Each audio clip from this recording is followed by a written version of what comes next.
Hola, me llamo Rosa Elena Vargas y tengo 65 años. Vivo en un departamento modesto en la colonia Doctores de la Ciudad de México, rodeada de fotografías de mi familia y recuerdos de una vida que traté de reconstruir después de lo que pasó. Hoy voy a contarles una historia que guardé en silencio durante casi 6 años. Una historia sobre lealtad, sobre decisiones que te parten en dos y sobre lo que una madre soltera es capaz de hacer cuando la desesperación la tiene contra la pared. Si alguna vez se han preguntado hasta dónde pueden llegar cuando no tienen opciones, tal vez encuentren algo de su propia vida en la mía. Antes de continuar con esta historia, no olvides suscribirte a este canal. Soy jubilada ahora. Trabajé toda mi vida en casas ajenas, limpiando, cocinando, criando hijos que no eran míos, mientras los míos me esperaban en casa. Nada glamoroso, nada que aparezca en las noticias. Y justamente así quise vivir después de 2018, invisible, callada, sin hacer olas. Tengo 2 hijos, Rodrigo, que hoy tiene 39 años y trabaja como ingeniero, y Daniela, de 35, que es maestra de primaria. Viven sus vidas, tienen sus familias, y yo vivo cerca de ellos. Pero sé que hay una sombra entre nosotros que nunca mencionamos, una distancia que construí yo misma para protegerlos. Sé que muchas de ustedes que me escuchan han pasado por momentos donde tuvieron que elegir entre lo correcto y lo necesario. Tal vez tuvieron que tragarse su orgullo, tal vez tuvieron que mirar hacia otro lado, tal vez guardaron secretos que les pesaron como piedras durante años. Yo viví con esas preguntas cada día desde el año 2018 y recién ahora, después de tanto tiempo, me siento lista para hablar. Déjeme llevarlas de regreso a ese año. Yo tenía 59 años y vivía en Ecatepec con mis 2 hijos en un departamento rentado de 2 cuartos. Acababa de quedarme sin trabajo porque la familia para la que había trabajado durante 8 años se mudó a Canadá. Mi exmarido llevaba años sin dar pensión alimenticia. Había desaparecido en Monterrey con otra mujer, dejándome sola con las deudas y los niños.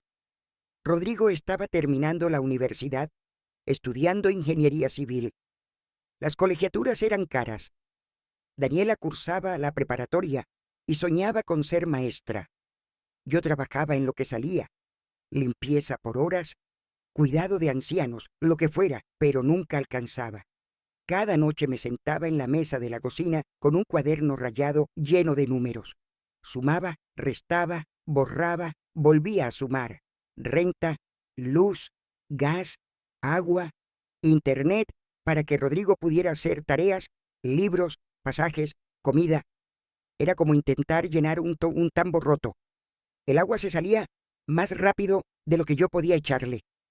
Fue un martes de octubre cuando todo cambió.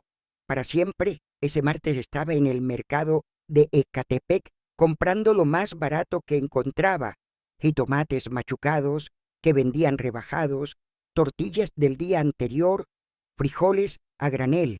Calculaba cada peso. Mientras hacía fila para pagar, escuché una voz que me llamaba. Era Lupita Saldaña, una conocida de años atrás cuando yo trabajaba en una casa en Polanco. No éramos amigas cercanas, pero nos habíamos llevado bien. Hacía más de 5 años que no la veía. Lupita se veía próspera, ropa nueva, cabello bien arreglado, maquillaje impecable. Parecía que le iba muy bien en la vida. Me preguntó cómo estaba y le conté lo básico, que estaba buscando trabajo, que mis hijos seguían estudiando. No mencioné que estábamos ahogándonos económicamente, pero ella leyó entre líneas. Siempre fue muy perceptiva. Me invitó a tomar un café en una fonda cercana. Nos sentamos en una mesa del fondo. Lupita habló de su vida, de cómo había conseguido un trabajo muy bueno hace 2 años como empleada de confianza en una residencia importante. No daba muchos detalles, pero decía que pagaban excelente, que tenía prestaciones, que incluso le daban aguinaldo y seguro social. Todo legal, todo formal. Luego me soltó la bomba. Me dijo que estaban buscando personal de limpieza, gente de confianza, madura, discreta, con experiencia en casas grandes. El sueldo era 3 veces lo que normalmente se pagaba en otros trabajos domésticos. Incluía seguro, vales de despensa, bonos. Era una oportunidad que no se veía todos los días. Le pregunté dónde era. Me respondió con cuidado que era una residencia oficial en Tlalpan, muy grande, con mucho personal, donde vivía gente importante del gobierno. No podía dar más detalles todavía, pero si me interesaba podía arreglar una entrevista. Eso sí, me advirtió, las reglas eran muy estrictas. Absoluta discreción. Nada de comentar con nadie dónde trabajabas. Nada de tomar fotos. Nada de andar de curiosa. Era gente que valoraba su privacidad al extremo. Algo en la forma en que lo dijo me hizo sentir un pequeño escalofrío, pero la necesidad era demasiado fuerte. 3 veces mi sueldo significaba poder pagar la universidad de Rodrigo sin ahogarme. Significaba que Daniela podría seguir estudiando. Significaba respirar después de meses sin poder hacerlo. Le dije que me interesaba. Lupita sacó una tarjeta del bolso con un número de teléfono. Me dijo que llamara al día siguiente, que preguntara por la señora Estela, que mencionara su nombre. Me dio 2 días para pensarlo bien. Volví a casa caminando despacio. El camión estaba a 3 pesos, pero prefería ahorrarlos. Durante todo el trayecto mi cabeza daba vueltas. Esa noche saqué otra vez mi cuaderno de cuentas. Abrí el cajón donde guardaba las facturas atrasadas. Luz con amenaza de corte, 2 meses de renta pendientes, la colegiatura de Rodrigo vencida. Hice números. Si ganaba 3 veces más, podríamos pagar todo, incluso ahorrar un poco, pero tendría que trabajar tiempo completo, tal vez hasta vivir allá entre semana. Al día siguiente, marqué el número que Lupita me había dado. Una voz de mujer seria contestó al tercer timbrazo. Le dije que llamaba de parte de Lupita Saldaña, que me habían recomendado para el puesto de limpieza. Hubo un silencio breve y luego la mujer, que se identificó como Estela Jiménez, me hizo varias preguntas. ¿Cuántos años tenía? ¿Dónde había trabajado antes? Si tenía referencias, si vivía sola o con familia, si tenía problemas legales, si había trabajado en casas grandes. Respondí todo con honestidad. Le expliqué que tenía 59 años, que había trabajado durante 8 años con una familia en Polanco, que tenía 2 hijos estudiando, que nunca había tenido problemas con la ley. Mi voz temblaba un poco porque necesitaba desesperadamente ese trabajo. Estela me citó para una entrevista el viernes a las 10 de la mañana. Me dio una dirección en Tlalpan, cerca de la Jusco. Me advirtió que llevara identificación oficial, comprobante de domicilio, referencias laborales y que fuera puntual. La puntualidad era fundamental. Colgó sin despedirse. Esos 3 días hasta la entrevista fueron eternos. Pedí prestadas referencias a la familia con la que había trabajado en Polanco. Ellos me querían mucho y me dieron una carta excelente. Conseguí mi acta de nacimiento actualizada, lavé mi mejor blusa, la planché con cuidado, quería causar buena impresión. El viernes me levanté a las 5 de la mañana. Me arreglé lo mejor que pude. Rodrigo me preguntó a dónde iba tan temprano y tan arreglada. Le dije que tenía una entrevista de trabajo importante. Me deseó suerte. Daniela todavía dormía. Le dejé un desayuno preparado en la estufa. El viaje a Tlalpan fue largo. Tomé el metro hasta Universidad y de ahí un pecero que me dejó cerca de la dirección que me habían dado. Era una zona tranquila, arbolada, con casas grandes protegidas por bardas altas. La dirección correspondía a un portón discreto de color beige con un interfón. No había ningún letrero, ninguna señal de qué era ese lugar. Toqué el timbre exactamente a las 10. Una voz masculina me preguntó mi nombre. Se lo dije. El portón se abrió con un zumbido electrónico. Entré a un pequeño vestíbulo de seguridad donde un guardia uniformado me pidió mi identificación. La revisó cuidadosamente, hizo una llamada y luego me indicó que pasara por un detector de metales. Me pidió que dejara mi bolso en un locker. Solo podía pasar con mis documentos. Al otro lado del vestíbulo había un jardín amplio y muy bien cuidado. El pasto estaba perfectamente cortado, los árboles podados con precisión. Había varios edificios, construcciones sobrias pero elegantes. Vi gente caminando con prisas, algunos con carpetas, otros con uniformes de seguridad. Todo se sentía oficial, importante, intimidante. Una mujer de unos 50 años se acercó. Vestía un traje sastre gris, cabello corto, lentes, expresión seria. Era Estela Jiménez. Me saludó con un apretón de manos firme y me indicó que la siguiera. Caminamos hacia uno de los edificios más pequeños. Entramos a una oficina austera con un escritorio de metal, 2 sillas y un archivero. Estela me indicó que me sentara. Colocó mis documentos sobre el escritorio y comenzó a revisarlos uno por uno con una meticulosidad que me puso nerviosa. Levantaba la vista de vez en cuando para compararme con la foto de mi credencial. Tomó notas en una libreta. Después vinieron las preguntas. Me preguntó sobre mis trabajos anteriores con un nivel de detalle que me sorprendió. Quería saber exactamente qué hacía en cada casa, cuántas personas vivían ahí, por qué me había ido, si alguna vez había tenido conflictos con los patrones. Le pregunté sobre mis hijos con una insistencia que me incomodó. ¿Dónde estudiaban? ¿Qué estudiaban? ¿Si vivían conmigo? ¿Si tenían problemas de conducta? ¿Si consumían drogas o alcohol? Le aseguré que mis hijos eran buenos muchachos, estudiosos, trabajadores. Rodrigo estaba por terminar su carrera y Daniela era aplicada en la escuela. Nunca habían tenido problemas con la ley. Luego Estela se puso seria. Me explicó que este no era un trabajo común, era una residencia oficial donde vivía personal de muy alto nivel del gobierno. No podía decirme quién exactamente hasta que yo firmara un acuerdo de confidencialidad, pero debía entender que la discreción era absolutamente fundamental.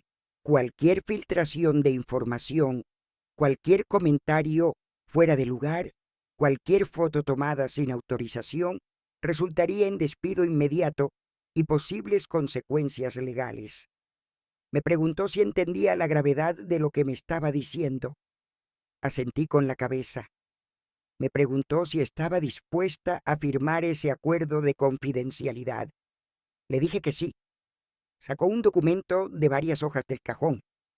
Era un contrato denso, lleno de términos legales que apenas entendía. Me dio 5 minutos para leerlo. Intenté hacerlo, pero era complicado. Básicamente decía que yo me comprometía a no revelar nada de lo que viera, escuchara o supiera durante mi trabajo, que no podía tomar fotografías ni hacer grabaciones, que no podía hablar con medios de comunicación, que cualquier violación a estas cláusulas me haría legalmente responsable. Había una frase que me llamó la atención y que releí 2 veces.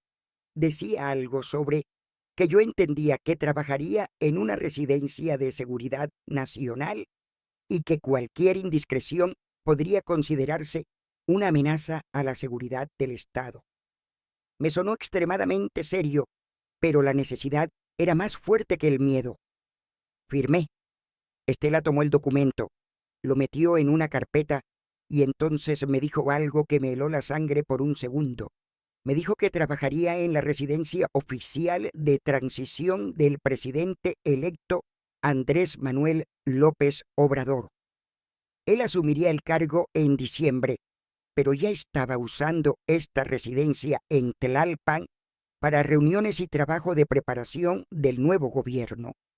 Sentí que el piso se movía bajo mis pies. Iba a trabajar en la casa del próximo presidente de México. De repente, todo cobraba sentido: la seguridad extrema, el acuerdo de confidencialidad, las preguntas invasivas sobre mi familia. Estela continuó explicando. Me dijo que el personal de limpieza trabajaba en turnos rotativos. Yo entraría de lunes a viernes, de 7 de la mañana a 5 de la tarde. Los fines de semana eran libres. El sueldo era de 18,000 pesos mensuales, más prestaciones de ley, seguro social, vales de despensa, por 2,000 pesos adicionales y aguinaldo completo. Era más dinero del que había ganado en toda mi vida. Las reglas eran estrictas: llegar puntual siempre, pasar por seguridad cada día, no llevar celular al área de trabajo, lo dejaría en un locker, no hablar con los funcionarios a menos que ellos me dirigieran la palabra primero, no entrar a ciertas áreas marcadas como restringidas, no hacer preguntas sobre las reuniones o las personas que viera, hacer mi trabajo y nada más. Me preguntó si aceptaba. Le dije que sí, sin pensarlo 2 veces. 18,000 pesos mensuales significaban que podríamos vivir con dignidad por primera vez en años. Significaba que Rodrigo terminaría su carrera sin angustias. Significaba que Daniela podría soñar con la universidad. Estela me dijo que empezaba el lunes siguiente. Me dio un uniforme, pantalón azul marino, blusa blanca, zapatos cerrados negros que debía conseguir por mi cuenta. Me entregó un gafete temporal con mi fotografía que me tomarían en ese momento. Me llevó a un cuarto pequeño donde me fotografiaron contra una pared blanca. La foto salió horrible, pero no importaba. Antes de irme, Estela me advirtió una última vez. Me miró directo a los ojos y me dijo que este trabajo era una oportunidad que muchas personas matarían por tener, que no la desperdiciara, que cumpliera las reglas, que me mantuviera callada y, sobre todo, que nunca olvidara que lo que pasaba dentro de esa residencia se quedaba dentro de esa residencia. Salí de ahí flotando. Caminé hacia el pecero con el uniforme bajo el brazo y una sonrisa que no podía borrar. Por primera vez en meses, tal vez años, sentía esperanza, sentía que íbamos a salir adelante. Cuando llegué a casa, Rodrigo y Daniela estaban en la sala viendo televisión. Les dije que había conseguido el trabajo. Me preguntaron dónde era. Les respondí que en una oficina de gobierno en Tlalpan. Nada específico. No podía decirles la verdad por el acuerdo que había firmado. Esa noche hice cuentas otra vez en mi cuaderno, pero esta vez era diferente. Esta vez los números salían. Esta vez alcanzaba para todo. Incluso podría ahorrar un poco cada mes. Lloré de alivio con la cabeza sobre la mesa de la cocina. El fin de semana lo pasé preparándome. Compré zapatos negros baratos en un tianguis. Lavé y planché el uniforme 3 veces. Practiqué mentalmente cómo sería mi rutina. Me acostaba temprano para estar descansada. El domingo en la noche casi no pude dormir de los nervios. No era miedo exactamente, era anticipación. Iba a trabajar para el próximo presidente de México. Iba a estar dentro de la historia, aunque fuera solo limpiando pisos. Me sentía importante por primera vez. El lunes me levanté a las 4:30 de la mañana. Me bañé. Me vestí con el uniforme nuevo. Me recogí el cabello en un chongo apretado, como me había indicado Estela. Salí de casa a las 5:30. Las calles de Ecatepec Todavía estaban oscuras. El trayecto fue largo: metro hasta Universidad, pecero hasta Tlalpan, caminata final de 10 minutos. Llegué al portón a las 6:45. Había otras 3 mujeres esperando afuera, también uniformadas. No nos hablamos. A las 7 en punto, el portón se abrió. Pasamos una por el filtro de seguridad. El mismo guardia del viernes revisó mi gafete, registró mi entrada en una computadora, me pidió que dejara mi bolso y mi celular en un locker numerado. Me dio una llave pequeña. Estela nos esperaba del otro lado junto con otras 2 supervisoras. Éramos 7 mujeres en total para el turno de la mañana. Estela nos llevó a un cuarto de servicio donde había productos de limpieza, trapeadores, cubetas, todo impecablemente organizado. Nos asignó áreas. A mí me tocaron los pasillos del primer piso del edificio principal y 2 baños de visitas. Me explicó la rutina. Primero trapear, luego sacudir, luego limpiar vidrios, luego revisar baños cada 2 horas. Todo debía estar impecable siempre. Si veía algo fuera de lugar, reportarlo inmediatamente. Si encontraba algún objeto olvidado, no tocarlo, reportarlo. Si escuchaba conversaciones, ignorarlas como si fuera sorda. Comenzamos a trabajar. El edificio principal era enorme, mucho más grande de lo que parecía desde afuera. Pasillos amplios con piso de mármol, paredes pintadas de blanco, puertas de madera con placas que decían cosas como coordinación de transición, secretaría particular, análisis y estrategia. Había gente por todos lados, hombres y mujeres jóvenes en su mayoría, todos caminando rápido, todos cargando carpetas, todos hablando de presupuestos, nombramientos, programas. Yo trapeaba haciéndome invisible. Había aprendido esa habilidad después de tantos años trabajando en casas ajenas. Sabía cómo estar ahí sin estar realmente ahí. La gente pasaba junto a mí y ni siquiera volteaba. Yo era parte del paisaje, un mueble más. Durante la mañana limpié 3 veces el mismo pasillo porque había mucho tráfico. Limpié los baños de visitas cada hora.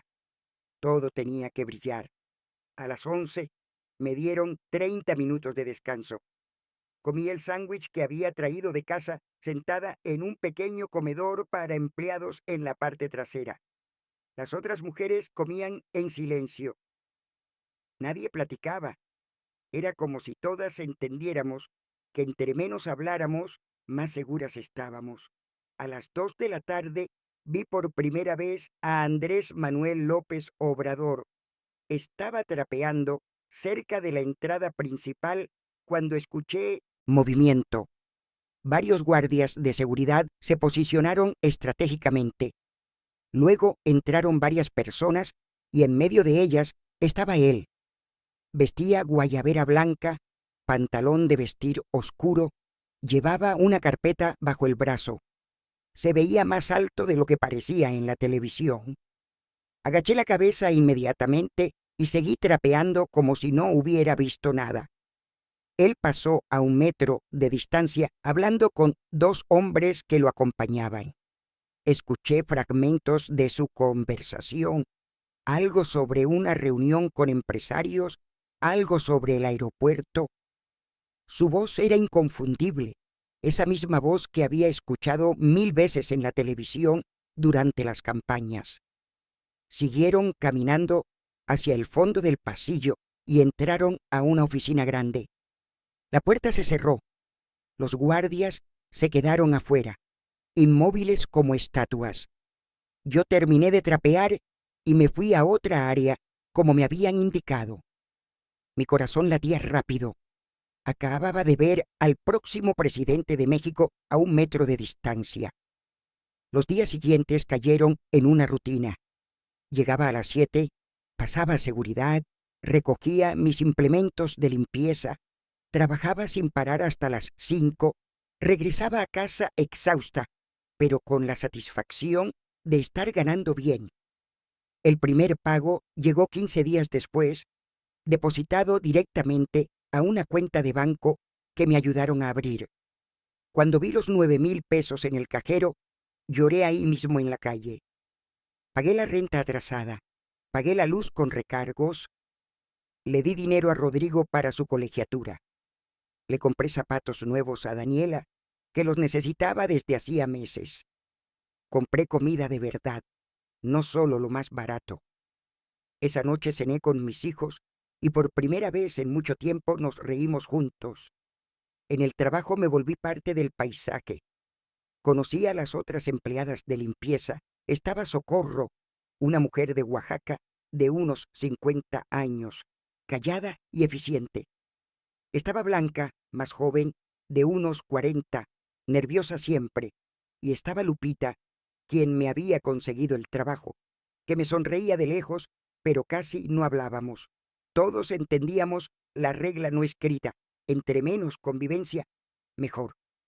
Aprendí los horarios de la residencia. Las mañanas eran de reuniones constantes, las tardes más tranquilas.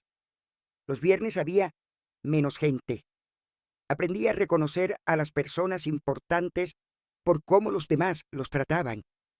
Aprendí dónde estaban las áreas restringidas, marcadas con letreros discretos que decían «Solo personal autorizado». Había una puerta en particular en el segundo piso que siempre me llamó la atención. Era diferente a las demás, más reforzada, con un lector de huella digital para abrirla. Nunca vi a nadie entrar o salir de ahí durante mis primeras semanas, pero siempre había un guardia parado cerca. Fue en mi quinta semana cuando las cosas empezaron a cambiar. Era un jueves por la tarde, cerca de las 4. Yo estaba limpiando un baño de visitas en el primer piso cuando escuché voces alzadas. No era normal. Todo en esa residencia funcionaba en voz baja, en susurros profesionales. Pero estas voces eran fuertes, tensas. Me asomé con cuidado al pasillo. 2 hombres discutían cerca de una oficina. Uno era mayor, de traje oscuro, con el cabello canoso. El otro era más joven, también trajeado. No alcanzaba a escuchar bien qué decían, pero el tono era de confrontación. El hombre mayor le decía al joven algo sobre números que no cuadraban, sobre reportes que no coincidían. El joven intentaba calmarlo, le decía que todo estaba en orden, que solo era un malentendido, pero el mayor estaba furioso. Le dijo que no era ningún malentendido, que había revisado todo personalmente, que faltaban cifras importantes. Me quedé paralizada sin saber si debía irme o seguir limpiando. Opté por meterme de nuevo al baño y hacer ruido con la cubeta para que supieran que había alguien cerca. Las voces se callaron inmediatamente. Escuché pasos alejándose. Cuando volví a salir, el pasillo estaba vacío. No le di mucha importancia. Pensé que eran discusiones normales de trabajo. Gente estresada por la transición de gobierno. Terminé mi turno y me fui a casa como siempre. Pero al día siguiente, el viernes, el ambiente en la residencia era diferente. Había más guardias de lo normal. Estela nos reunió a todas las empleadas antes de empezar y nos recordó con severidad que nuestra única función era limpiar, nada más, que no debíamos prestar atención a conversaciones ajenas, que si escuchábamos algo, lo mejor era olvidarlo inmediatamente. Todas asentimos. Comenzamos a trabajar. Yo estaba trapeando el mismo pasillo del día anterior cuando vi al hombre joven, el de la discusión. Pasó junto a mí, caminando rápido, con el rostro pálido y una caja de cartón en los brazos. Iba hacia la salida. Parecía que lo habían despedido. Esa tarde, mientras limpiaba una oficina vacía, encontré algo. Estaba sacudiendo debajo de un escritorio cuando vi un papel doblado que se había caído detrás del bote de basura. Lo recogí sin pensar. Era una hoja impresa llena de números en columnas. Arriba decía asignaciones preliminares, programa social. Había cantidades enormes, millones de pesos, con nombres de estados y conceptos que no entendía. Debía haberlo tirado a la basura inmediatamente. Debía haberlo reportado. Pero algo me hizo guardarlo en el bolsillo de mi uniforme. No sé por qué lo hice. Tal vez curiosidad, tal vez instinto. Me lo llevé al cuarto de servicio y lo metí en mi casillero personal donde guardaba mis cosas. El fin de semana no dejé de pensar en ese papel. Lo había sacado de la residencia sin permiso, lo cual violaba directamente mi contrato.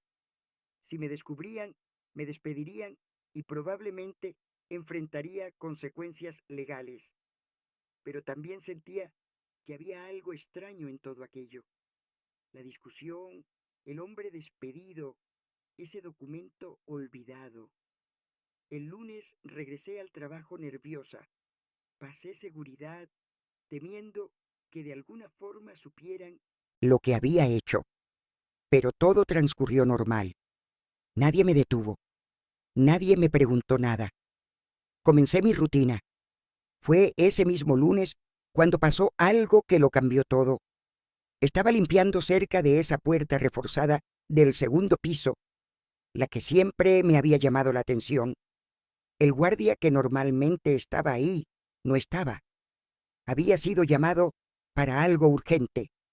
Escuché su radio sonar y lo vi alejarse apresuradamente por el pasillo.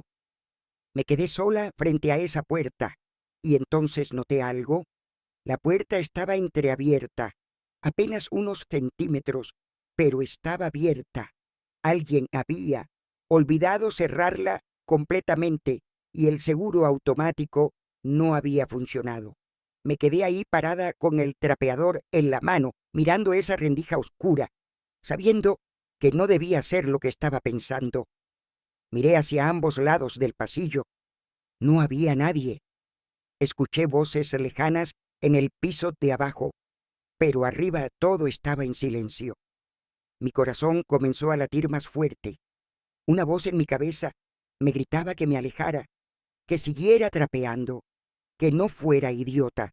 Pero otra voz, más fuerte, me decía que tal vez había una razón por la que ese documento había llegado a mis manos, por la que yo estaba ahí en ese momento.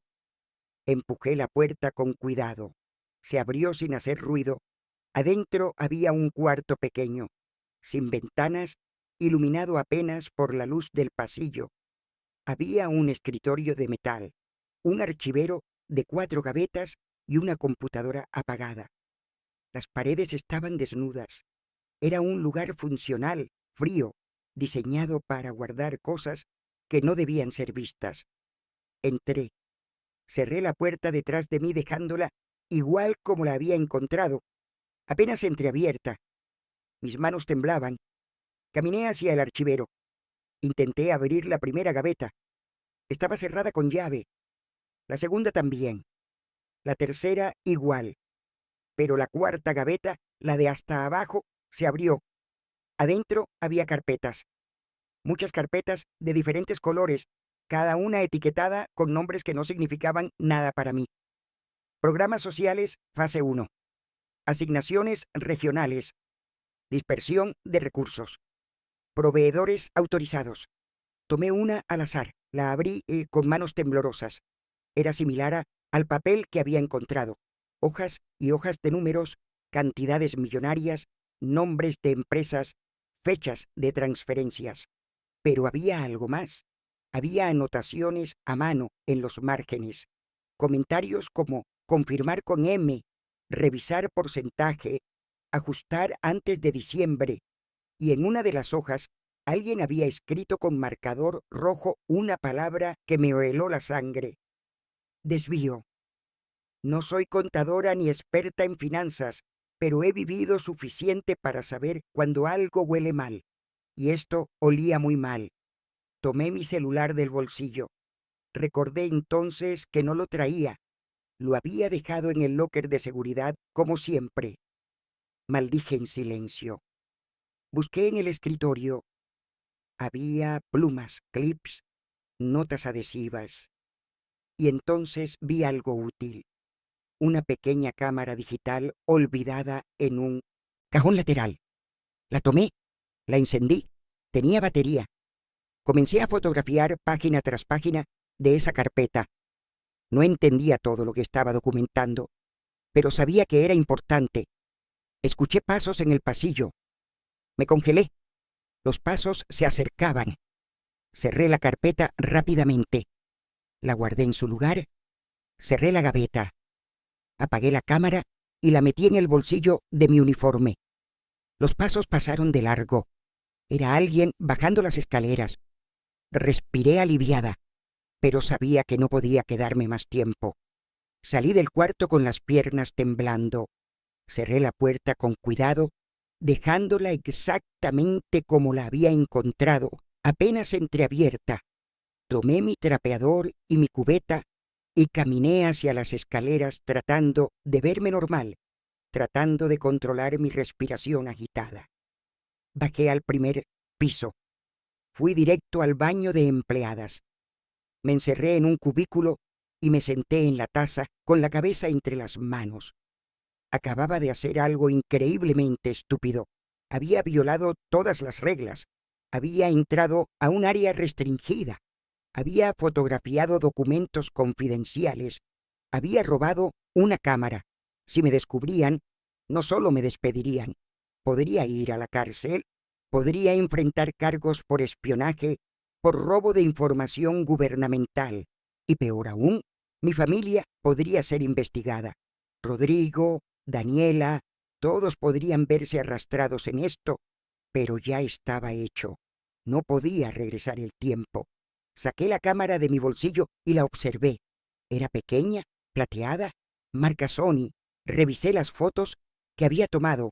Eran unas 20 imágenes, algunas borrosas, otras claras.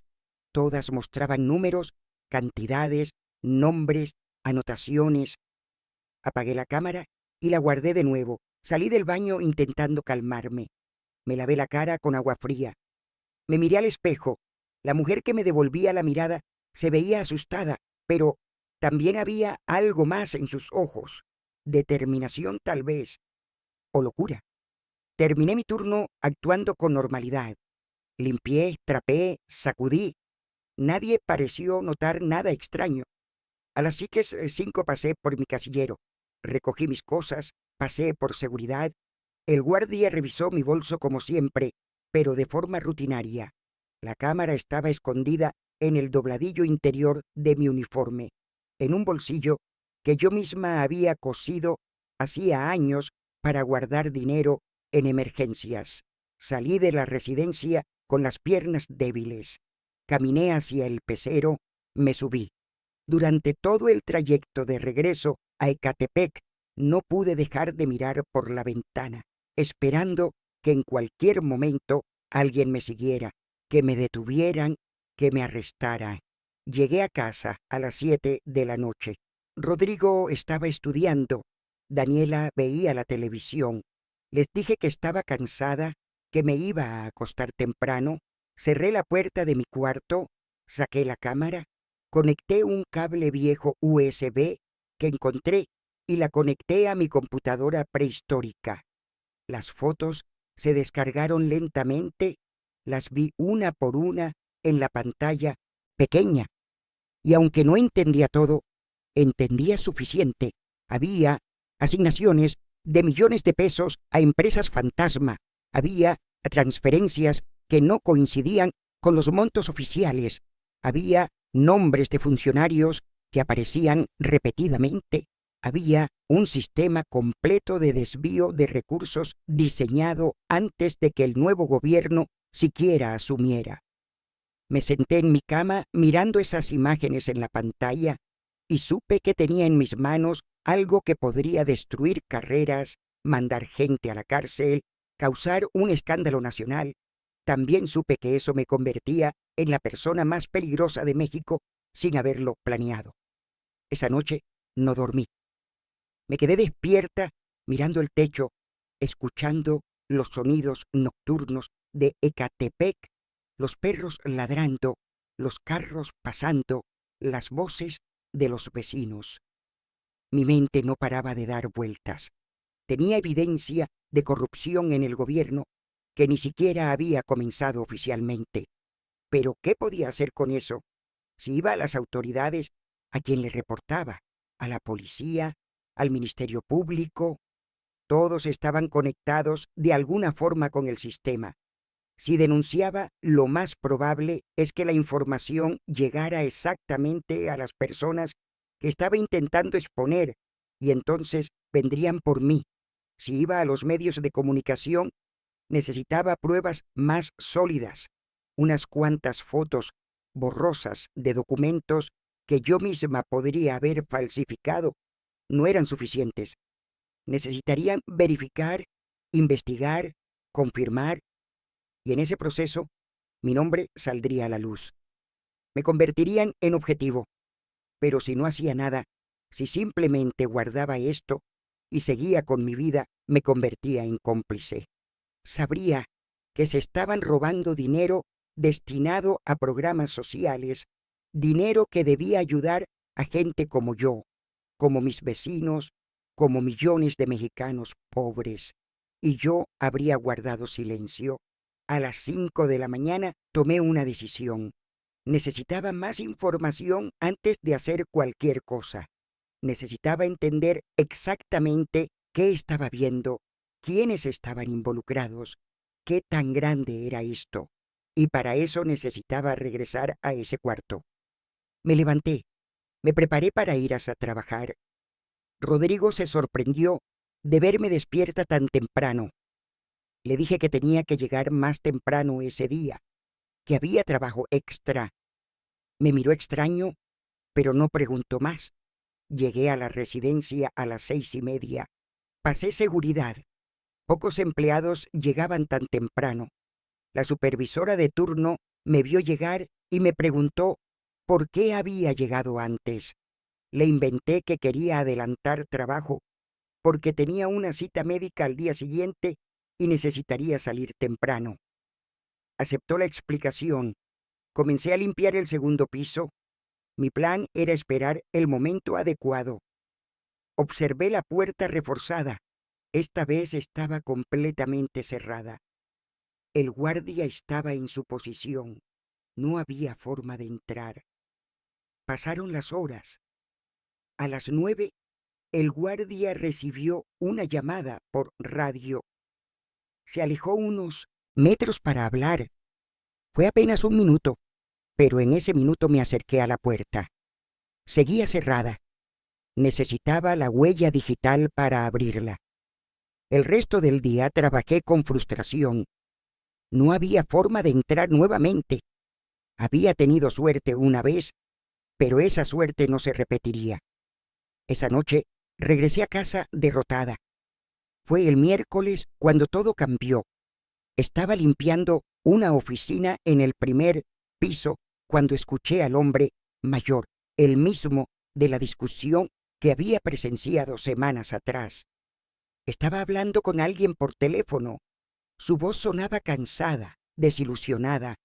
Decía algo sobre que ya no podía seguir así, que su conciencia no le permitía ser parte de esto, que había intentado hablar con las personas correctas, pero nadie escuchaba.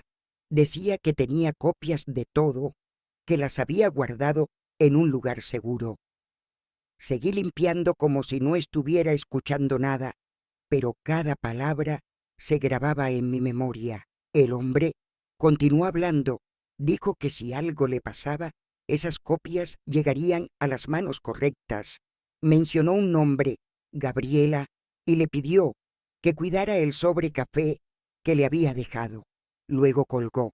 Me quedé ahí procesando lo que acababa de escuchar. Ese hombre también sabía, también tenía evidencia, y estaba tan asustado como yo. Me arriesgué. Cuando salió de la oficina, lo seguí discretamente. Caminó hacia el estacionamiento. Lo vi subirse a un carro viejo, un Tsuru blanco. Anoté mentalmente las placas. Esa noche en casa Busqué en Internet todo lo que pude sobre la transición de gobierno.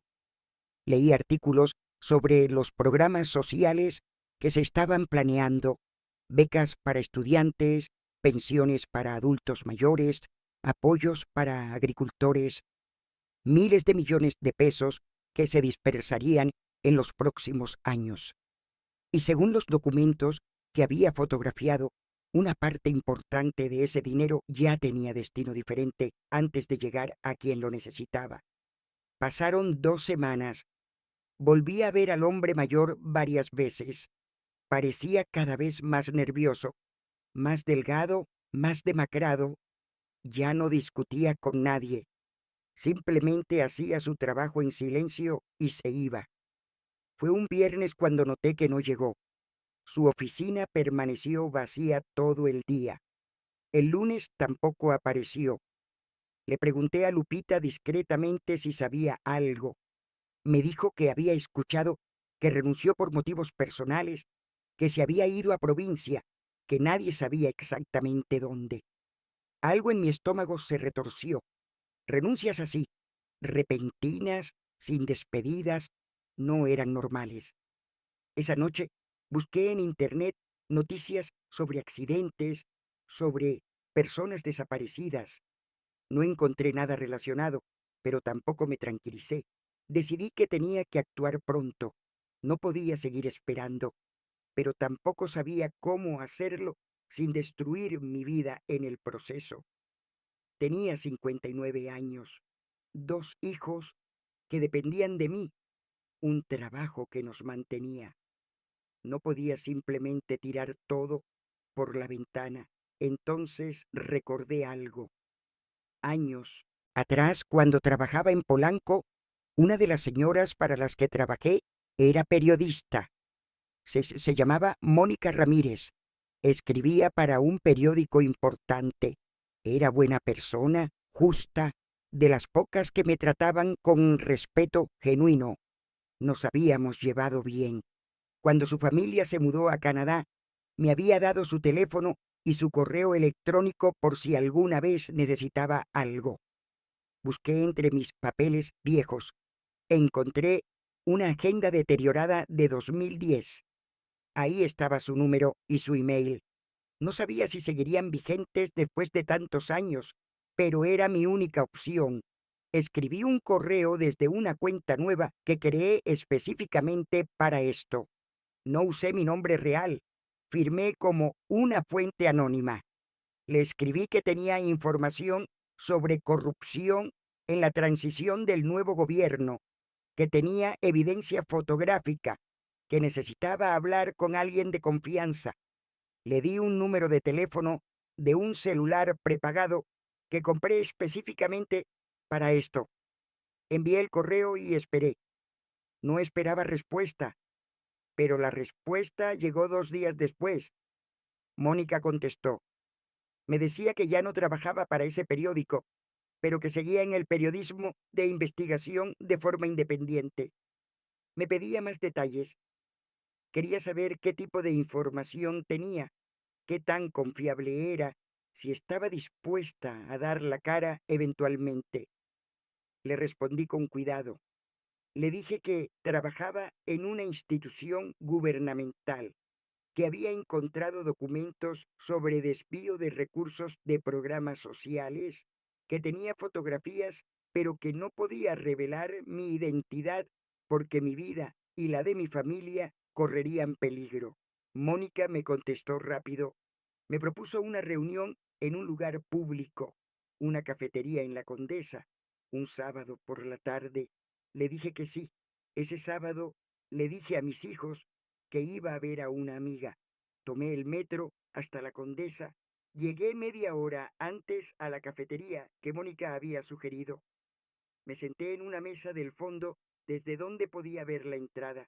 Llevaba las fotos impresas en un sobre manila dentro de mi bolsa. Mónica llegó puntual. La reconocí inmediatamente, aunque habían pasado años. Seguía siendo la misma mujer delgada de lentes, ahora con más canas, pero con la misma mirada inteligente. Se sentó frente a mí, me saludó con cuidado respetando mi evidente nerviosismo. Le mostré las fotos, las revisó una por una en silencio, tomando notas en una libreta.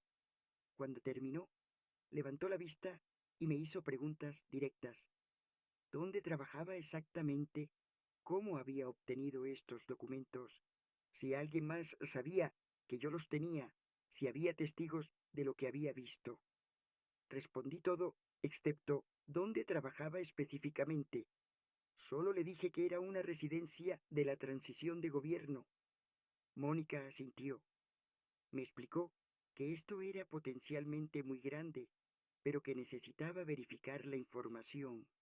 Necesitaba fuentes adicionales. Necesitaba más documentos. Necesitaba construir un caso sólido antes de publicar cualquier cosa. Me preguntó si podía conseguir más evidencia. Le dije que era muy peligroso, que ya me había arriesgado demasiado. Pero ella me convenció. Me dijo que sin más pruebas, esto se quedaría en nada. Me dijo que si realmente había corrupción de esta magnitud, la gente merecía saberlo. Me recordó que ese dinero era para los más necesitados. Acepté intentarlo. Mónica me dio instrucciones de seguridad. No usar mi teléfono personal para contactarla, solo el prepagado. No enviar correos desde mi casa. Borrar todo rastro de nuestras conversaciones. Tener siempre una historia de cobertura para explicar mis movimientos. Regresé a casa sintiendo el peso de lo que acababa de comprometerme a hacer. Ya no era solo una testigo accidental, ahora era una informante activa. Ahora estaba del otro lado. El lunes regresé al trabajo con un plan.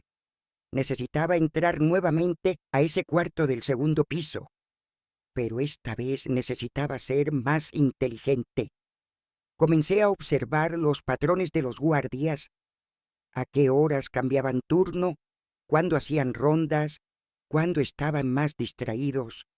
Descubrí que los martes y jueves a las 3 de la tarde había una reunión general de seguridad que duraba exactamente 15 minutos.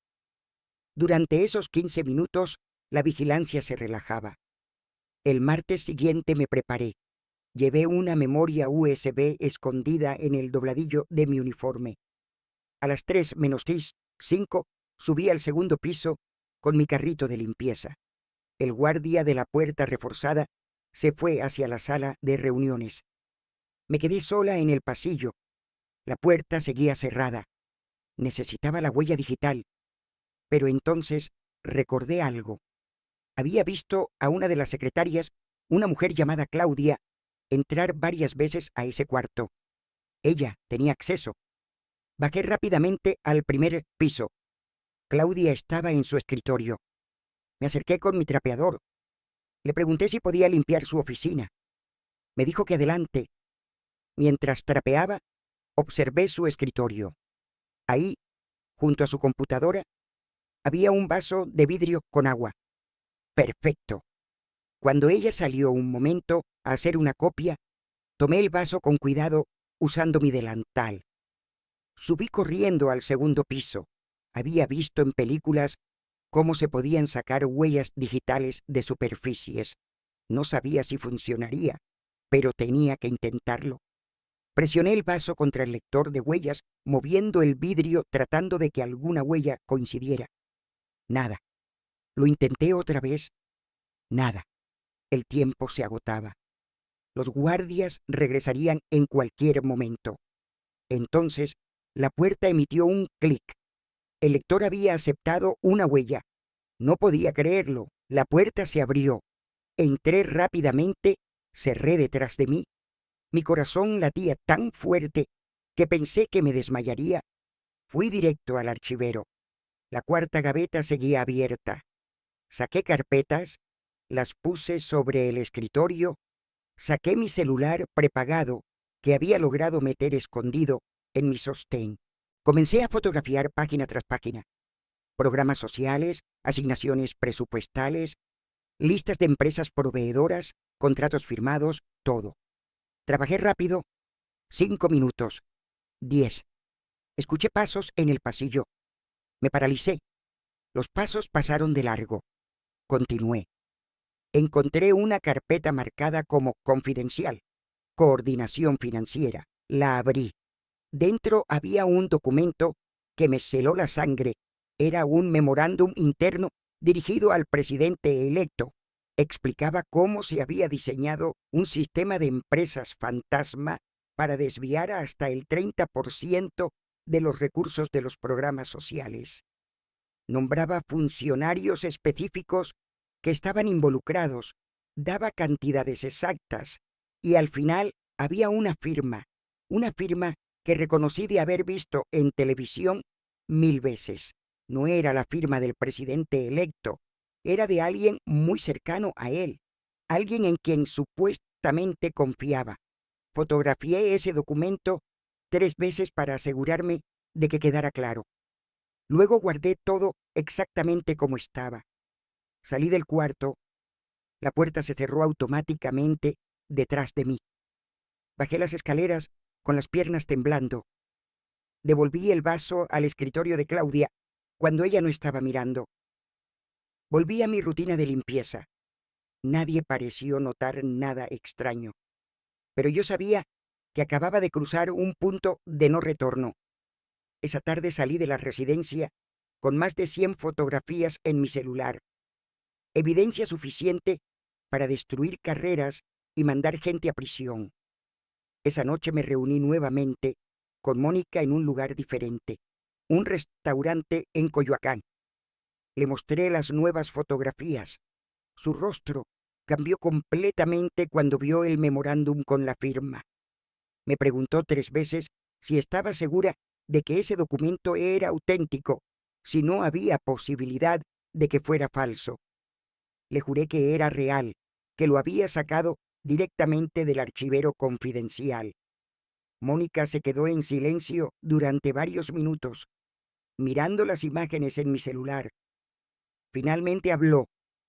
Me dijo que esto era enorme, mucho más grande de lo que había imaginado, que si publicaba esta información, desataría un escándalo nacional antes de que el nuevo gobierno siquiera comenzara. Me preguntó si estaba preparada para las consecuencias. Le dije que no, que nunca estaría preparada, pero que tenía que hacerlo. Mónica me explicó el proceso. Necesitaba tiempo para verificar la información con fuentes adicionales. Necesitaba corroborar los datos, contactar expertos financieros, tal vez conseguir testimonios de otras personas dentro del gobierno de transición. Me pidió que le diera 2 semanas. Le dije que no sabía si podría mantener esto en secreto 2 semanas más. Cada día en ese trabajo se sentía como caminar sobre vidrios rotos. Mónica me tomó la mano sobre la mesa. Me dijo que fuera fuerte, que lo que estaba haciendo era valiente, que estaba protegiendo a millones de mexicanos. Las 2 semanas siguientes fueron las peores de mi vida.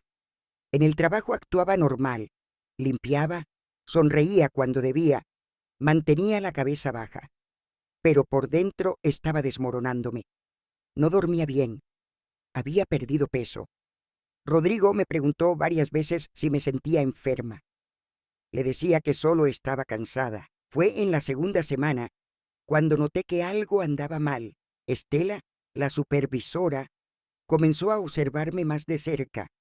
Me hacía preguntas sobre mi rutina, sobre por qué a veces tardaba más en ciertas áreas. Un día me preguntó directamente si había entrado alguna vez al segundo piso fuera de mis áreas asignadas. Le dije que no, que siempre respetaba las zonas asignadas. No me creyó del todo. Vi en sus ojos la sospecha.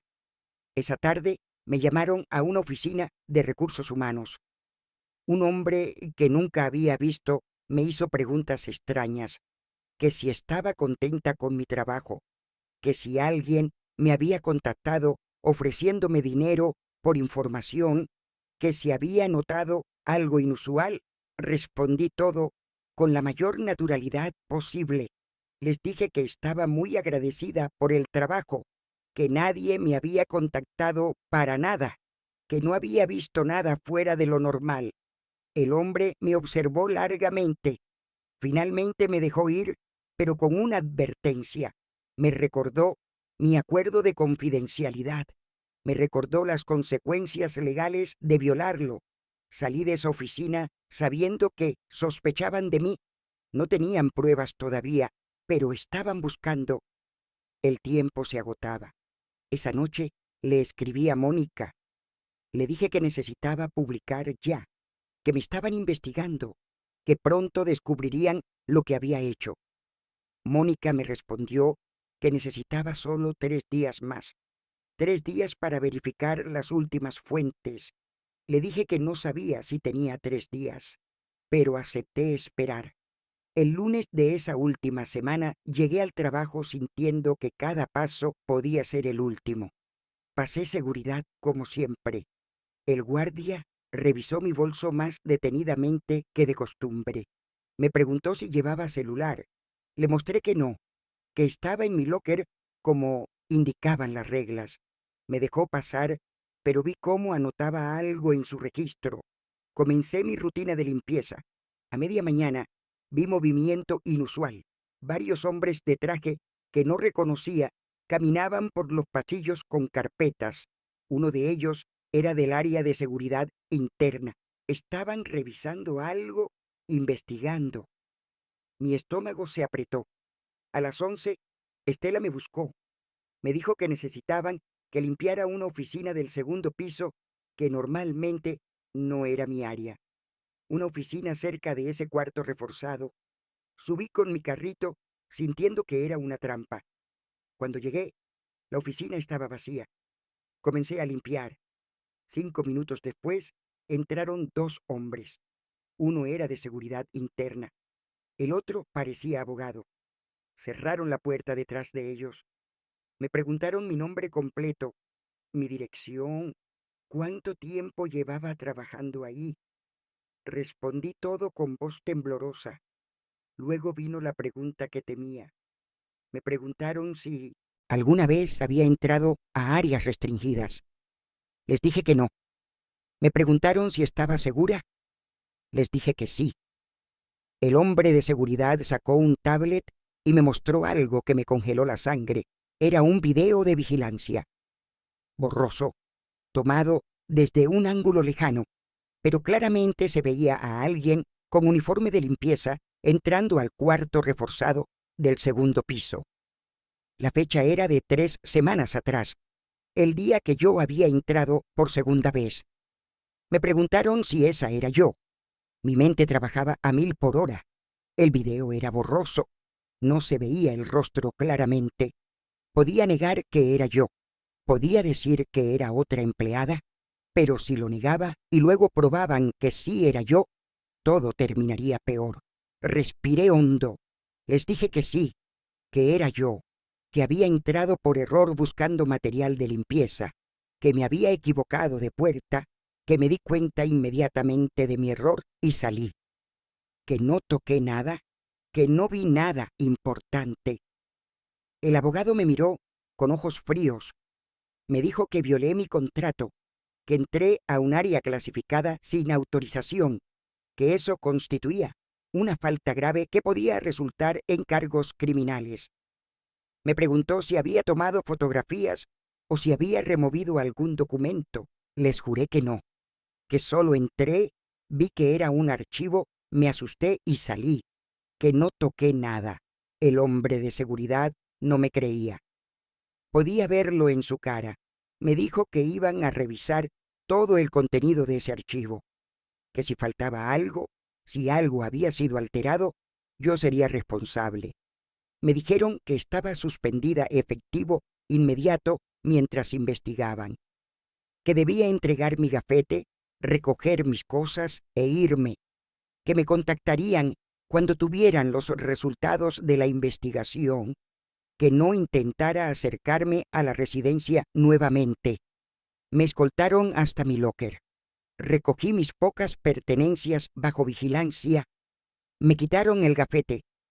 Me acompañaron hasta la salida. Y así, después de 3 meses de trabajo, Salí de ese lugar sabiendo que probablemente nunca regresaría. Llegué a casa a las 2 de la tarde. Rodrigo estaba en la universidad, Daniela en la escuela. Me senté en la sala sin quitarme el uniforme, mirando la pared, procesando lo que acababa de pasar. Había perdido mi trabajo, estaba bajo investigación, probablemente enfrentaría cargos legales, y lo peor, si descubrían las fotografías, si rastreaban mis contactos con Mónica, mi familia estaría en peligro. Tomé mi celular prepagado y le escribí a Mónica. Le conté lo que había pasado, que me habían descubierto, que me habían suspendido, que me estaban investigando. Le dije que necesitaba publicar la información inmediatamente o destruirla. Ya no había tiempo. Mónica me llamó en menos de 5 minutos. Su voz sonaba urgente. Me dijo que había estado verificando la información con 3 fuentes diferentes dentro del gobierno de transición, que todo coincidía, que el sistema de desvío era real, que involucraba a gente muy poderosa, que las cantidades eran exactamente como mostraban mis fotografías. Me dijo que publicaría el reportaje esa misma noche, que ya tenía todo listo, que solo estaba esperando una última confirmación. Me preguntó si estaba preparada para lo que vendría. Le dije que no tenía opción. Me recordó que mi identidad permanecería anónima, que ella nunca revelaría su fuente, que yo estaba protegida por el secreto periodístico. Pero ambas sabíamos que eso no me protegería realmente.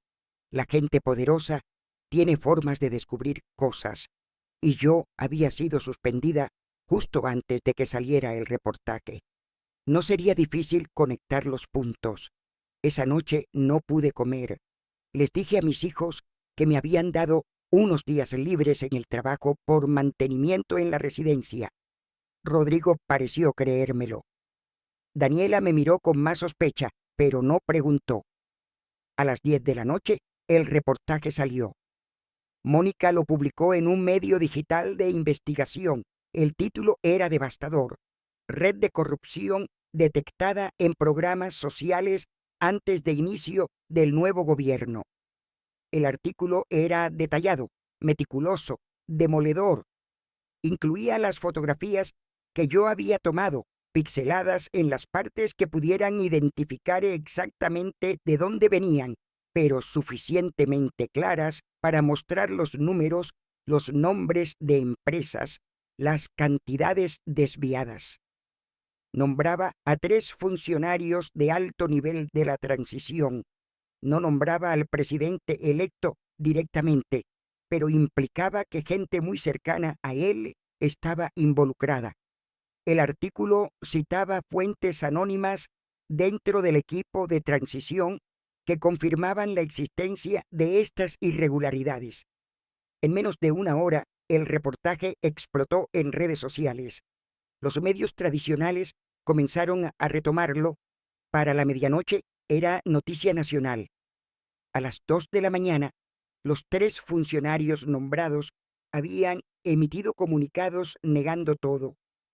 A las 4, el equipo de transición del presidente electo publicó un comunicado oficial diciendo que investigarían las acusaciones.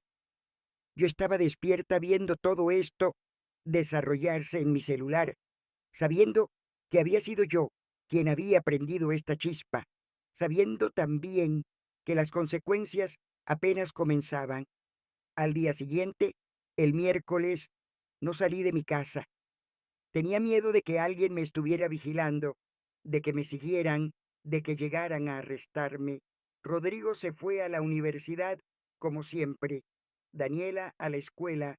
Les pedí que no le dijeran a nadie que yo estaba en casa, que si alguien preguntaba por mí, dijeran que estaba trabajando.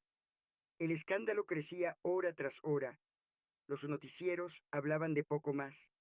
Analistas políticos debatían sobre la credibilidad del reportaje. Algunos decían que era un montaje de la oposición para desprestigiar al nuevo gobierno antes de que empezara. Otros decían que tenía toda la pinta de ser real, que los documentos se veían auténticos, que las cantidades coincidían con filtraciones previas. A las 11 de la mañana tocaron mi puerta.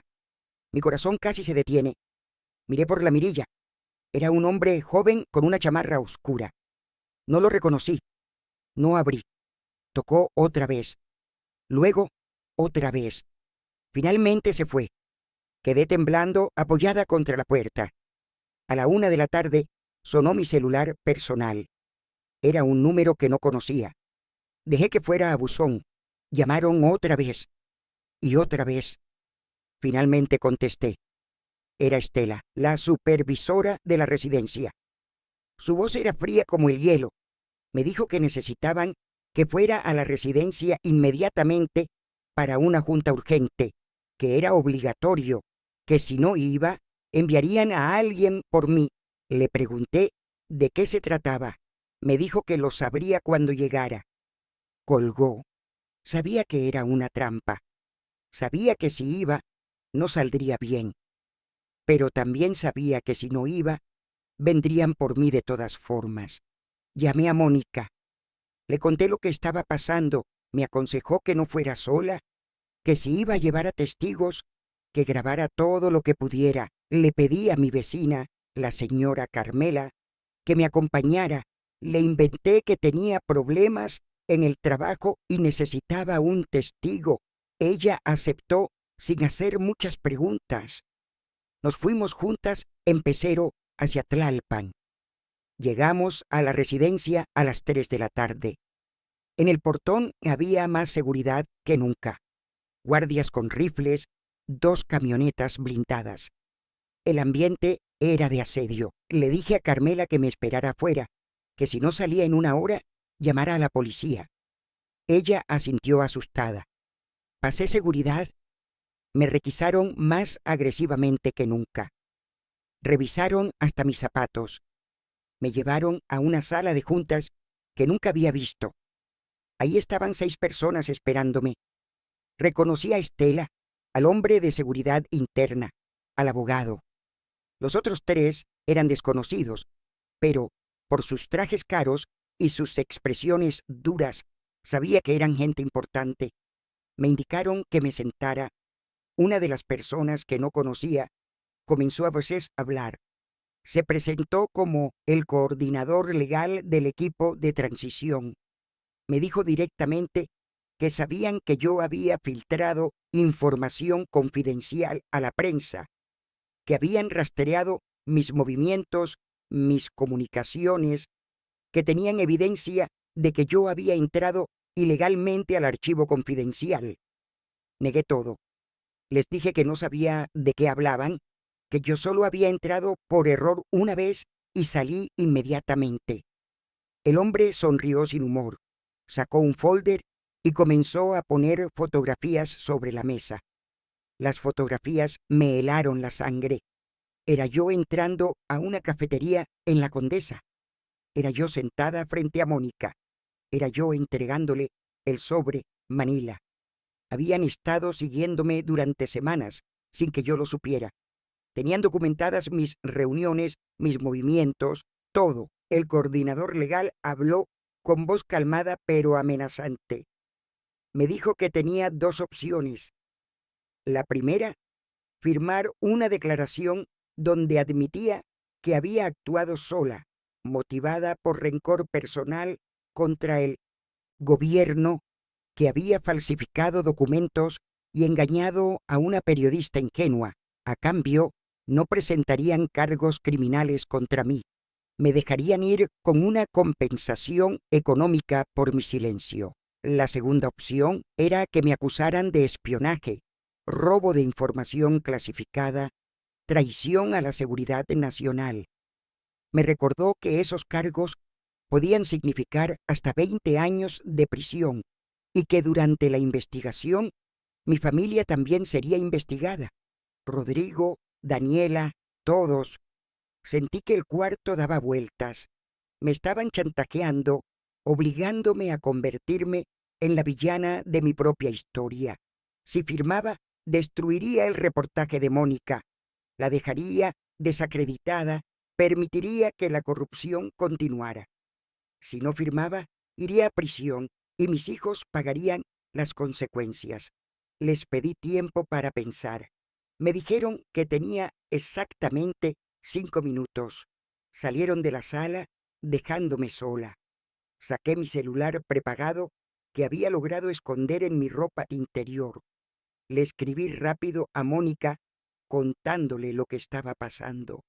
Le dije que me estaban obligando a retractarme. Mónica me respondió inmediatamente. Me dijo que no firmara nada, que ella ya había anticipado que harían esto, que tenía copias de toda la evidencia guardadas en lugares seguros, que incluso si yo me retractaba, ella tenía otras fuentes que podían confirmar la información. Me dijo que saliera de ahí, que no firmara absolutamente nada, pero yo pensaba en Rodrigo terminando su carrera, en Daniela con sus sueños de ser maestra, en cómo sería para ellos tener una madre en prisión, ser señalados, investigados, destruidos por asociación. Pensaba en que yo tenía 59 años, que mi vida ya estaba vivida, pero la de ellos apenas comenzaba. Los hombres regresaron. Me preguntaron cuál era mi decisión. Miré el documento que habían puesto frente a mí.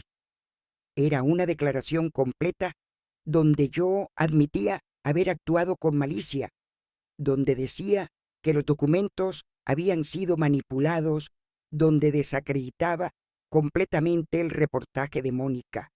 Tomé la pluma con mano temblorosa. El coordinador legal sonrió satisfecho. Acerqué la pluma al papel y entonces pensé en algo que cambió todo. Pensé en todas las familias como la mía que necesitaban esos programas sociales, en todas las madres trabajando en lo que fuera para darle de comer a sus hijos, en todo ese dinero que se iba a robar gente que ya tenía demasiado mientras nosotros sobrevivíamos con lo mínimo. Dejé caer la pluma. Les dije que no iba a firmar nada, que podían amenazarme, que podían meterme a la cárcel, pero que no iba a mentir, que todo lo que había visto era real. El silencio en la sala fue absoluto. El coordinador legal me miró con una mezcla de sorpresa y furia. Me dijo que estaba cometiendo el error más grande de mi vida, que me arrepentiría, que destruiría a mi familia por puro orgullo estúpido. Le respondí que prefería que mis hijos tuvieran una madre presa pero honesta, que una madre libre pero corrupta. Me levanté de la silla.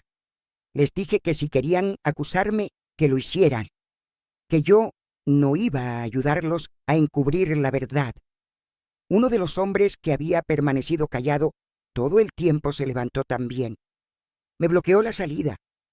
Me dijo con voz baja y peligrosa que esto no era un juego, que estaba jugando con gente que no perdonaba, que accidentes pasaban todos los días en la Ciudad de México, que la gente desaparecía sin dejar rastro. La amenaza era clara. Ya no hablaban solo de prisión, hablaban de eliminarme. Sentí el miedo más profundo de mi vida, pero también sentí algo más, rabia, rabia por todos los años trabajando de sol a sol para sobrevivir, rabia por ver cómo la gente con poder se robaba lo poco que nos tocaba, rabia por tener que elegir entre mi seguridad y mi conciencia. Les dije que afuera me esperaba un testigo, que si no salía en 10 minutos, ella llamaría a la policía y a los medios, que Mónica ya sabía dónde estaba y qué estaba pasando, que si algo me pasaba, ella publicaría todo, incluyendo esta reunión, incluyendo sus amenazas. Era un farol. Carmela no sabía nada de nada, y Mónica sabía dónde estaba, pero no podría probar las amenazas, pero funcionó lo suficiente para crear duda. El coordinador legal me estudió durante un momento eterno. Luego hizo un gesto a los otros. Se apartaron de la puerta. Me dijeron que me fuera, pero que esto no había terminado. que tendría noticias de sus abogados, que preparara a mi familia para lo que venía. Salí de esa sala caminando lo más derecho que pude, aunque las piernas me temblaban. Pasé por seguridad, recuperé mis cosas, salí al portón donde Carmela me esperaba asustada. Le dije que nos fuéramos inmediatamente. En el pecero de regreso, Carmela me preguntó qué había pasado. Le dije que problemas laborales, nada más. Ella no insistió. Cuando llegué a casa, me encerré en mi cuarto y lloré. Lloré de miedo, de rabia, de impotencia. Esa noche llamé a Rodrigo y Daniela. Les dije que teníamos que hablar. Cuando estuvieron sentados frente a mí en la sala, les conté todo, desde el principio, dónde había trabajado realmente, lo que había visto, lo que había hecho, las amenazas que había recibido. Rodrigo se puso pálido. Daniela comenzó a llorar. Me preguntaron por qué había hecho algo tan peligroso. Les expliqué que no había planeado nada, que las cosas simplemente pasaron, que cuando vi esa corrupción no pude quedarme callada. Rodrigo me dijo que había sido una irresponsable, que los había puesto en peligro a todos. Daniela me abrazó llorando, diciéndome que tenía miedo. Yo también tenía miedo. Les dije que tal vez teníamos que irnos de la ciudad por un tiempo, escondernos hasta que las cosas se calmaran.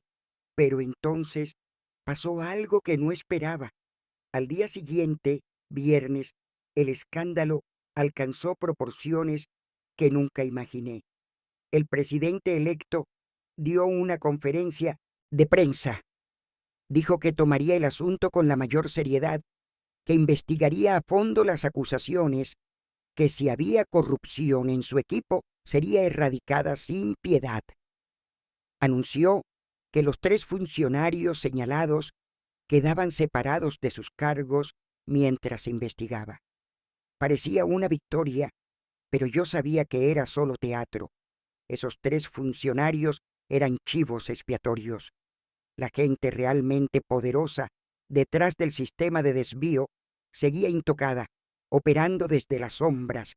El memorándum que yo había fotografiado, el que mostraba la firma de alguien muy cercano al presidente electo, ese documento nunca fue mencionado públicamente por Mónica. Me dijo que era demasiado peligroso, que sin más corroboración podía ser considerado difamación. Los días siguientes fueron extraños. No recibí ninguna citación legal. Nadie vino a arrestarme, pero tampoco podía salir de mi casa sin sentir que me seguían. Carros que se estacionaban frente a mi edificio durante horas. Hombres que parecían observarme desde la esquina. Llamadas a mi celular personal de números desconocidos que colgaban cuando contestaba. Mónica me contactó. Me dijo que su reportaje había tenido un impacto enorme, que otras fuentes dentro del gobierno estaban empezando a hablar, que había logrado proteger mi identidad, pero que sabía que la presión sobre mí era intensa.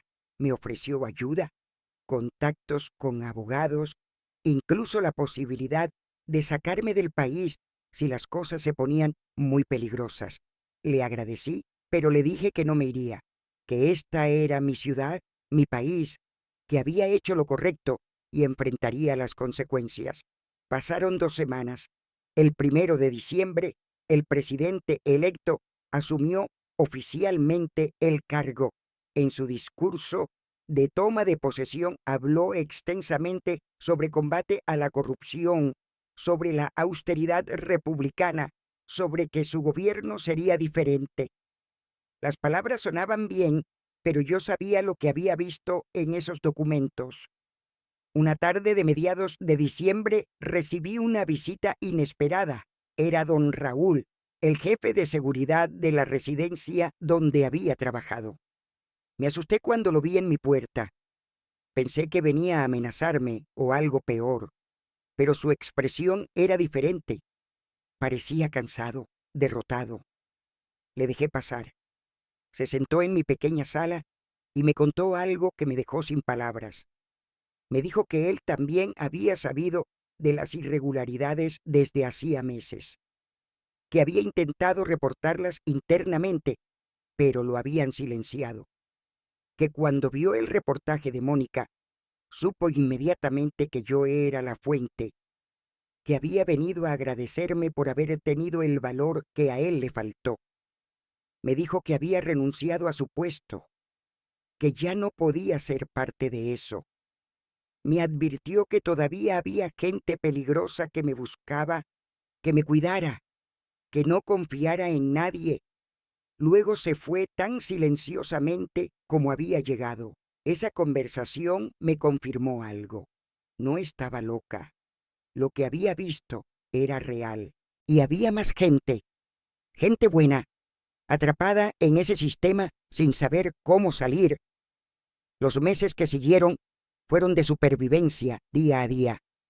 Busqué trabajo, pero nadie me contrataba. Mi nombre, aunque no había aparecido públicamente, circulaba en ciertos círculos. Era la mujer que había traicionado la confianza del nuevo gobierno.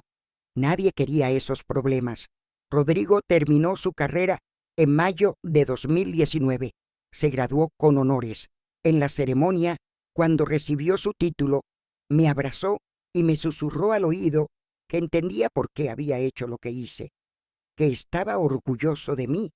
Lloré ahí mismo frente a todos. Daniela siguió estudiando. Entró a la universidad a estudiar pedagogía como siempre había soñado. Me decía que yo era su ejemplo, aunque no de la forma tradicional, que le había enseñado que hacer lo correcto a veces significaba sacrificarlo todo. El dinero se acabó. Tuve que vender algunas cosas, acepté trabajos informales, limpieza por horas en casas pequeñas, nada que requiriera referencias formales. Vivíamos al día como antes, pero había una diferencia. Ahora podía dormir tranquila sabiendo que no estaba guardando secretos que me pudrieran por dentro. En 2020, durante la pandemia, todo el país se detuvo. Yo estaba encerrada en mi departamento viendo las noticias sobre los programas sociales que el gobierno estaba implementando, becas para estudiantes, pensiones para adultos mayores. Y me preguntaba cuánto de ese dinero realmente llegaba a quien lo necesitaba, cuánto se quedaba en el camino. Mónica me contactó de vez en cuando. Me contaba que seguía investigando, que había encontrado más irregularidades, que el sistema de desvío que yo había expuesto era solo la punta del iceberg. Pero también me decía que gracias a mi valentía ahora había más vigilancia, más ojos puestos en cómo se manejaban esos recursos. Fue en 2021 cuando finalmente pasó algo que me dio un respiro. Los 3 funcionarios que habían sido separados de sus cargos fueron formalmente acusados de peculado, no por lo que yo había expuesto exactamente, sino por otras irregularidades que surgieron después. 2 de ellos hicieron un trato con la fiscalía. El tercero huyó del país. No era justicia completa. La gente realmente poderosa seguía intocada, pero al menos algo había pasado. Mi acción había tenido consecuencias reales. En 2022 empecé a escribir. No sabía si alguna vez lo publicaría, pero necesitaba sacar todo esto de mi sistema. Necesitaba documentar lo que había pasado. No solo los hechos, sino los sentimientos, el miedo, la culpa, las noches sin dormir, las decisiones imposibles. Rodrigo consiguió un buen trabajo como ingeniero. Me ayudaba económicamente, aunque yo insistía en que no era necesario. Daniela estaba a punto de graduarse. Ambos se habían convertido en adultos responsables, conscientes, críticos. Les había enseñado, sin querer, que el silencio también es una forma de complicidad. Fue Daniela quien un día me preguntó si me arrepentía, si volvería a hacerlo sabiendo todo lo que había perdido. Le respondí con honestidad. Le dije que sí, me arrepentía de muchas cosas. de no haber sido más cuidadosa, de haber puesto en riesgo a mi familia, de haber sido tan ingenua al pensar que la verdad por sí sola cambiaría las cosas. Pero no me arrepentía de haber hablado. Hoy, en 2025, tengo 65 años. Vivo en el mismo departamento de la colonia Doctores, aunque ahora es más silencioso porque mis hijos ya no están aquí. Rodrigo se casó hace 2 años y vive con su esposa en Querétaro. Daniela terminó su carrera y trabaja como maestra en una escuela primaria pública en Iztapalapa. Los veo seguido, celebramos cumpleaños juntos, comemos los domingos cuando pueden. La relación con ellos nunca volvió a ser exactamente como antes de 2018. Hay una conciencia nueva entre nosotros. Saben de lo que soy capaz. Saben que su madre tomó decisiones que pusieron en riesgo todo lo que teníamos. Pero también saben por qué lo hice. Y creo, o al menos quiero creer, que me respetan por eso. Recibo una pensión mínima, vivo modestamente, casi como siempre he vivido. Algunas amigas del edificio saben vagamente que trabajé en gobierno y que tuve problemas, pero nadie conoce la historia completa. Soy solo Rosa Elena, la señora del 4B que barre su pasillo todos los días y saluda amablemente. Mónica publicó un libro en 2023 sobre corrupción en programas sociales. Dedicó un capítulo entero al caso que yo había expuesto, aunque por supuesto sin revelar mi identidad. Me regaló un ejemplar firmado con una dedicatoria que decía: para la mujer más valiente que conozco. Lo guardo en mi buró junto a las fotografías de mis hijos. A veces veo en las noticias al presidente, ya con varios años en el cargo, hablando de la transformación del país, de cómo se acabó la corrupción, de cómo ahora todo es diferente. Y yo apago la televisión porque sé que no eso es cierto. Sé lo que vi. Sé que ese sistema que expuse nunca fue completamente desmantelado. Solo se hizo más discreto, más cuidadoso. Pero también sé que algo sí cambió. Hubo más escrutinio. Hubo más periodistas investigando. Hubo más gente dispuesta a hacer preguntas difíciles. Mi acción fue una gota en el océano, pero fue mi gota.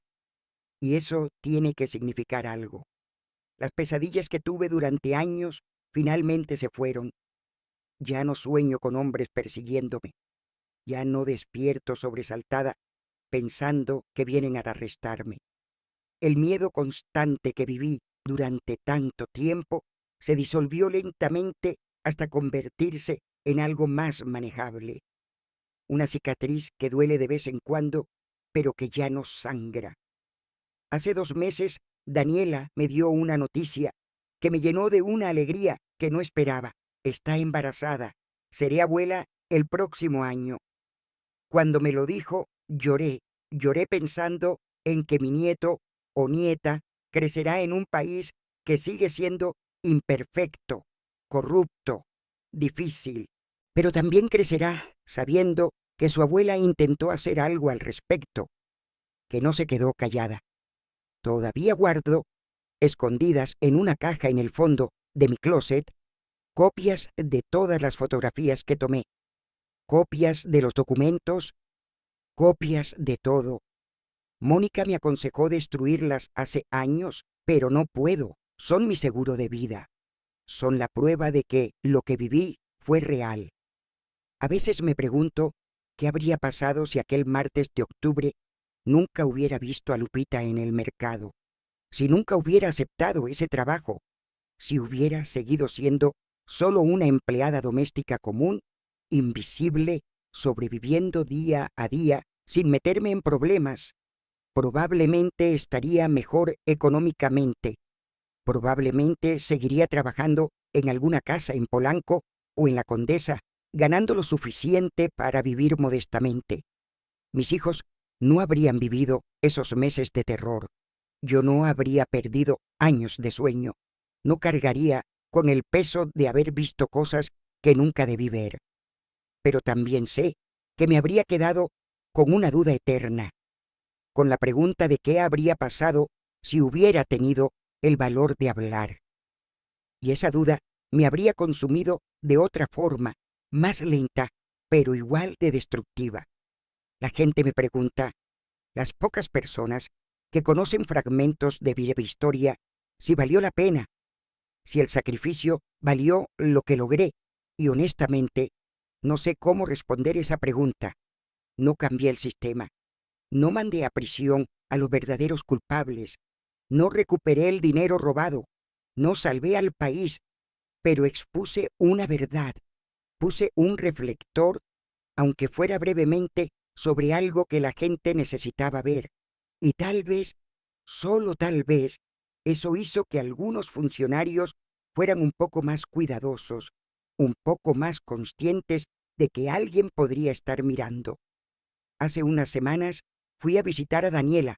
Estábamos tomando café en su pequeño departamento cuando me preguntó algo que me tomó por sorpresa. Me preguntó si algún día le contaría toda la historia a su hijo o hija cuando creciera, si querría que mi nieto supiera lo que hice. Me quedé pensando largo rato. Finalmente le dije que no lo sabía, que tal vez cuando creciera, cuando tuviera edad suficiente para entender, podría contarle una versión simplificada. Podría decirle que su abuela vio algo malo y decidió no quedarse callada, aunque le costó todo. Daniela me tomó la mano. Me dijo que ella sí le contaría, que quería que su hijo o hija supiera que venía de una familia de gente que hacía lo correcto, incluso cuando era difícil. Me dijo que yo era su heroína, aunque fuera una heroína imperfecta, asustada, que cometió errores.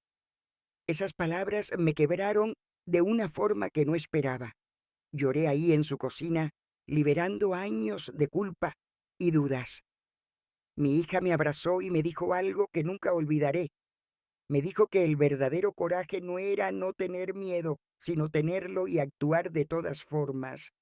La semana pasada decidí que era tiempo de contar mi historia completa, no para publicarla necesariamente, no para buscar reconocimiento o venganza, sino para cerrar este capítulo de mi vida de una vez por todas, para dejar testimonio de lo que una mujer común, una empleada doméstica, sin poder ni influencias, pudo hacer cuando se enfrentó a una decisión imposible.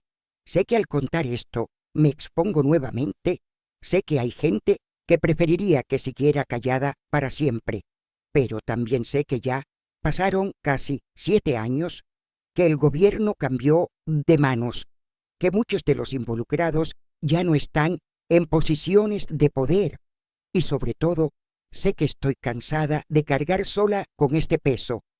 Si esta historia llegó hasta ti, si la estás escuchando o leyendo ahora mismo, quiero que sepas algo importante. No soy ninguna heroína. Soy una mujer que tuvo miedo cada día de su vida desde 2018. Una mujer que cometió errores, que puso en riesgo a su familia, que tomó decisiones cuestionables. Entré a áreas prohibidas, robé información confidencial, violé acuerdos que había firmado, y lo hice no por valentía, sino por una mezcla confusa de indignación, desesperación y tal vez un poco de ingenuidad. Creí que la verdad por sí sola cambiaría las cosas, y aprendí de la forma más dura que la verdad es solo el primer paso y que a veces ni siquiera es suficiente. Pero también aprendí algo más importante. Aprendí que el silencio tiene un costo, que quedarte callada cuando ves algo malo te convierte en parte del problema, que la complicidad pasiva es todavía complicidad. A todas ustedes que me escuchan, que han pasado por momentos donde tuvieron que elegir entre su seguridad y su conciencia, entre proteger a los suyos y hacer lo correcto, quiero decirles que no hay respuestas fáciles. Cada situación es diferente. Cada persona tiene sus propios límites, sus propias circunstancias. Yo tomé mi decisión y pagué el precio.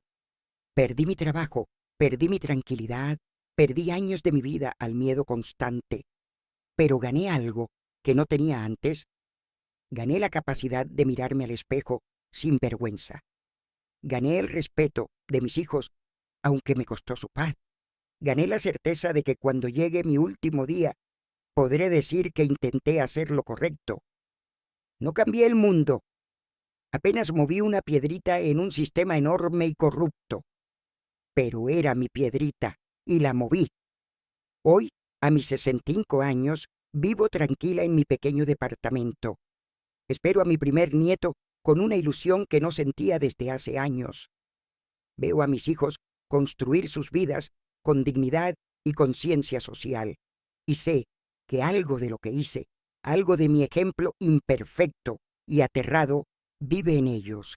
Si tú estás pasando por algo similar, si descubriste algo que no deberías haber visto, si estás atrapada entre el miedo y la necesidad de hablar, no puedo decirte qué hacer.